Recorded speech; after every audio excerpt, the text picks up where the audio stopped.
بسم اللہ الرحمن الرحیم۔ السلام علیکم۔ ایک شخص داماد رسول حضرت علی کی بارگاہ میں حاضر ہو کر رونے لگا۔ حضرت علی نے اس کے رونے کی وجہ پوچھی تو وہ عرض کرنے لگا کہ میں قرض میں ڈوب چکا ہوں، رزق ہمارے گھر سے ٹوٹ چکا ہے اور برکت ختم ہو چکی ہے۔ حضرت علی رضی اللہ تعالیٰ عنہ اس کو ایک بکری عنایت فرمائی اور کہا کہ تم کل حاضر ہونا، کل تمہیں اس کی وجہ بتائی جائے گی۔ حضرت علی رضی اللہ تعالیٰ عنہ نے یہ معمول بنایا ہوا تھا کہ آپ رات کے وقت گلیوں کا چکر لگایا کرتے تاکہ کسی پریشان حال کی مدد کر سکے۔ آپ ایک گلی سے گزر رہے تھے، کہا آپ کو ایک گھر سے رونے چلانے کی آواز آئی۔ آپ نے دروازہ کھٹکھٹایا تو اندر سے وہی شخص نکلا جو دن کے وقت اپنی تنگدستی کی شکایت لے کر حاضر ہوا تھا۔ حضرت علی رضی اللہ تعالیٰ عنہ اس گھر میں داخل ہوئے تو پتہ چلا کہ وہ شخص اپنی بیوی کو مار رہا ہے۔ آپ رضی اللہ تعالیٰ عنہ نے خاوند سے فرمایا، اے بندے، خدا سے ڈرو، تیرے گھر میں جو رزق کی تنگدستی آتی ہے وہ تیری بیوی کے رونے کی وجہ سے آتی ہے۔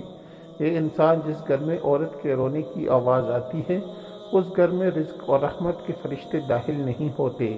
اسی وجہ سے گھر کا سربراہ دن بدن پریشانی کی حالت میں رہنے لگ جاتا ہے، اس کا رزق آہستہ آہستہ تنگدستی ہونا شروع ہو جاتا ہے اور اس کے گھر کی ساری رونق ختم ہو جاتی ہے۔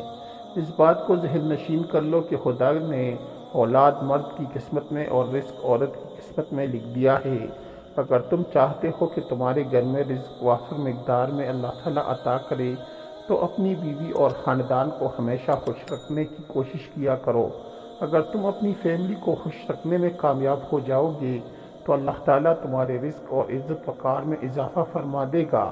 اسی طرح ایک دفعہ ایک عورت حضرت علی کے پاس ایک عورت آئی اور اپنے خاوند کی شکایت کی، میرا خاوند مجھے پر ہاتھ اٹھاتا ہے اور میری بے عزتی کرتا ہے۔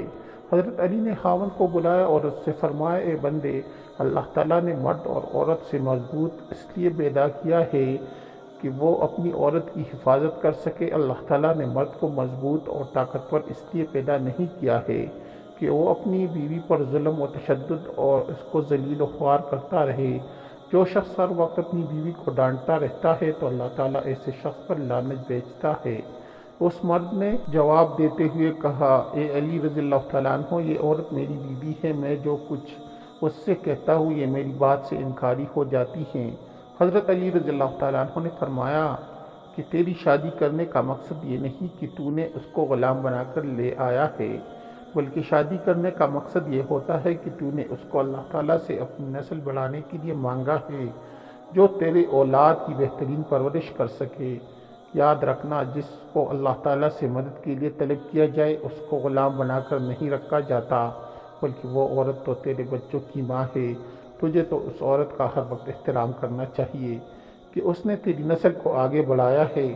اگر تم اپنی بیوی کو مارتے پیٹتے رہو گے تو اس کے بطن سے جو اولاد اللہ تعالیٰ تم کو عطا فرمائے گا تو اس کے دل میں تیرے لیے بغاوت کے علاوہ اور کچھ نہیں ہوگا۔ نیک عورت کے بارے میں حضرت علی کا فرمان ہے کہ جب عورت اپنی خاوند سے ناراض ہو تو خاوند اس کو یہ بات کہے کہ میں تو ساری زندگی تیرے ساتھ ہی بسر کروں گا۔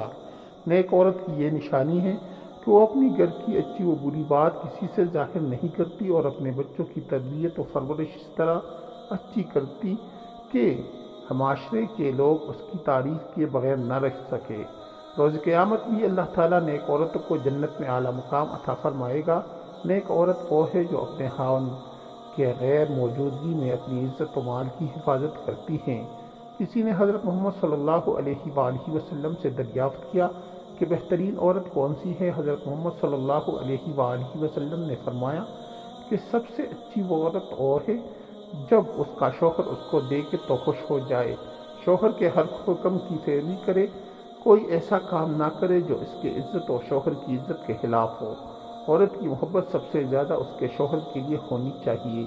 اس بات کا اس طرح سے اندازہ لگایا جا سکتا ہے کہ نماز عبادت کی سب سے اعلیٰ قسم ہے اور سجدہ اس کی چوٹی ہے۔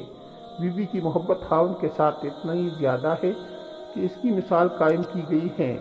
حضرت ابو ہریرہ فرماتے ہیں کہ میں نے نبی اکرم صلی اللہ علیہ وآلہ وسلم کو فرماتے ہوئے سنا ہے کہ اللہ تعالیٰ کا حکم ہے کہ اگر میں اپنے علاوہ اپنی مخلوق میں کسی کو سجدے کے لیے مقرر کرتا تو بیوی سے کہتا کہ اپنے خاوند کو سجدہ کرے۔ پھر رسول اکرم صلی اللہ علیہ وآلہ وسلم نے اپنے خداوند کریم کی قسم کھاتے ہوئے فرمایا کہ عورت تب تک نیک و پرہیزگار نہیں ہو سکتی جب تک وہ اپنے خاوند کے ہر حکم کی پیروی نہ کرے۔ مسلم عورتوں کو اس بات پر غور کرنی چاہیے کہ جس رب نے مرد کو 4 بیویاں رکھنے کی اجازت دی ہے، اس رب کے علاوہ ہماری ضروریات کے بارے بہتر کون جان سکتا ہے۔ اللہ تعالیٰ نے بس ان مردوں کے لیے ہی نہیں دوسری شادی کرنے کی اجازت دی ہے جن کی بیوی اولاد کے مستحق نہ ہو یا پھر کسی دوسری بیماری میں مبتلا ہو، بلکہ اللہ تعالیٰ نے ہر اس مرد کو دوسری، تیسری یا چوتھی شادی کرنے کی اجازت دی رکھی ہے جو اپنی بیویوں کو اخراجات دینے کی صلاحیت رکھتا ہو۔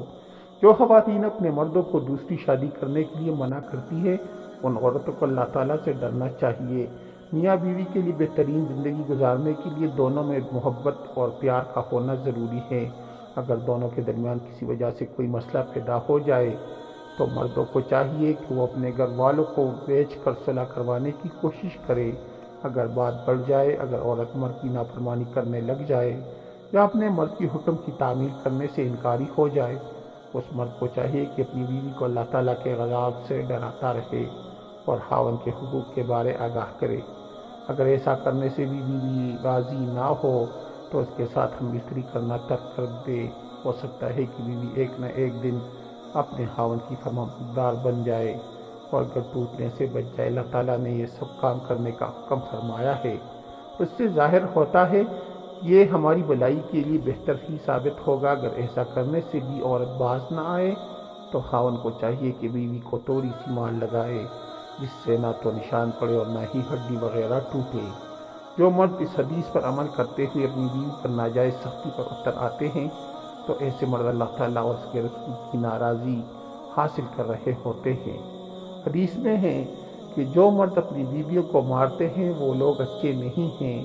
جن مرد اور عورت کے درمیان بات بڑھ جائے تو دونوں کی طرف سے ایک ایک فریقین مقرر کیا جائے جو کہ مرد اور عورت کے رشتہ داروں میں سے ہو۔ وہ فریقین دونوں میں آپس میں صلح کروا دے۔ اگر معاملہ حل نہ ہو تو دونوں کی طلاق کروا دے۔ ان فریقین کی بات ان دونوں کو ماننی پڑے گی۔ یہ مرد کے لیے جائز نہیں ہے کہ وہ نہ تو اپنی بیوی کو طلاق دے اور نہ اس کے ساتھ زندگی بسر کرنے کی رضامند ہو۔ جو لوگ ایسا رویہ اپناتے ہیں وہ سخت گناہ کے زمرے میں آتے ہیں۔ ہدایت یہ دی ہے کہ کوئی مرد مومن کسی مرد عورت سے نفرت نہ کرے۔ اگر وہ تم کو ناپسند ہو تو ہو سکتا ہے کہ خدا نے اسی میں تمہارے لیے بھلائی رکھی ہو۔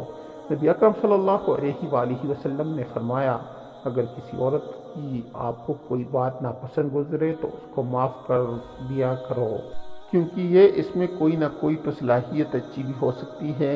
ہر انسان سے غلطی ہو سکتی ہے۔ ہمیں چاہیے کہ ایک دوسرے کی خطاؤں کو معاف کر دیا کریں۔ اللہ تعالیٰ سے دعا ہے کہ ہم کو نیک کاموں کرنے کی توفیق عطا فرمائے، آمین۔